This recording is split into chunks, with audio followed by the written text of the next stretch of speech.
দেখেন বাক্স আসসালামু আলাইকুম। আজকে আমরা আলোচনা করব মধু সংগ্রহ নিয়ে, কিভাবে প্রাকৃতিকভাবে মধু সংগ্রহ করে। আমরা মধু চাষ করে ভাইয়ের সাথে কথা বলবো, ওনার থেকে অনেক কিছু জানবো। ভাই, আপনার নাম কি? মোহাম্মদ মনিরুল ইসলাম। আপনার বাসা কোথায়? বাসা শ্রীরঙ্গ। মধু সংগ্রহ করেন, এই জিনিসটা আপনি শিখছেন কোথায় থেকে? এটা শেখা মানে যে মহাজন আছে, মহাজনের দ্বারা। আপনি কতদিন যাবত এই পেশায় জড়িত? এই 4-5 বছর। মধু চাষ করার জন্য সব থেকে কঠিন কাজ আপনার কাছে মনে হচ্ছে? কঠিন কাজ বলতে এটা শিখলে আর কোনো কঠিন নাই।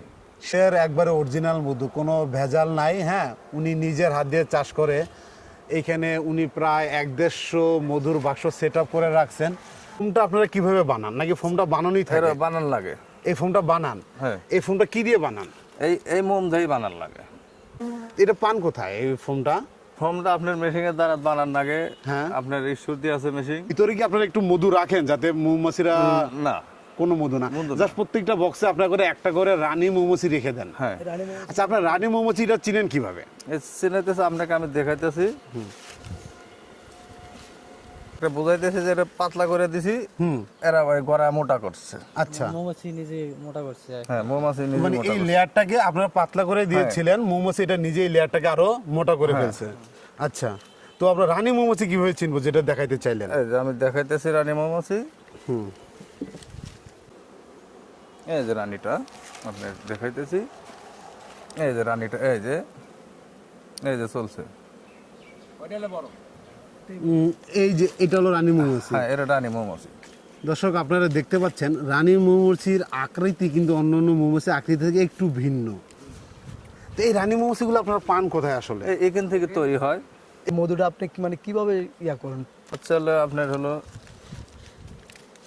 এই যে সিস্টেম আছে আপনার, এই যে ঘাড়াদা আছে, এই যে ঘাড়াদা মধু আছে, এইভাবে মেশিনের দ্বারা বাড়ায়। আচ্ছা, এই মৌমাছিটা মানে এখানে আসে কি কি কারণে? ভিতরে একটা রানী আছে, প্রতি বাক্সতে একটা করে আছে। ভুল নাই, এর আছে এখন আছে, বর্তমান আছে কাইলাজিরা দইনা, খেসারি কালার আছে। এই আসতেছে সর্ষাটা বাই করে দিয়ে এসে আবার কাইলাজিরা ধইনা। মধু হয় বুঝুন কিভাবে যে এটাতে মধু আছে? এই যে আপনাকে আমি বুঝাইতেছি। এই যে এটার ভিতরে এই যে মধুটা, এই যে ঘাড়া দানা থুসে। এই মধুটা কি প্রতিদিন সংগ্রহ করেন? না, 8-10 দিন বাদে বাদে। এই মৌমাছি কি কোনো কামড় দেয়? কামড় দেয় মাঝে মধ্যে? মাঝে মধ্যে কামড় দেয়। মানে আপনারা খাইছেন কখনো? হ্যাঁ, কামড় তো বহু খাওয়া যায়, বহু খাচ্ছি। এটা কি মানে ব্যথা অনুভব হয় না? না, না, ব্যথার অনুভব অত হয় না। এই যে দেখেন কামড় দিয়েছে, এই যে কামড় দিয়েছে, এটা ফুলে ফুলে উঠছে। এই যে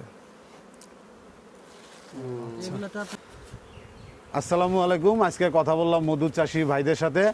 তো এটি হচ্ছে, যদি আপনি একবার শিখে ফেলতে পারেন তো এখানে তেমন কোনো কঠিন নাই বা তেমন কোনো চ্যালেঞ্জিং ব্যাপার না। অবশ্যই চ্যালেঞ্জিং আছে, ওনারা যেহেতু শিখে ফেলছেন। খুব অল্প ইনভেস্টমেন্টে খুব লাভজনক একটি ব্যবসা। 8 থেকে 10 দিনের মধ্যে একটি মধুর বাক্স পুরো রিফিল হয়ে যায়।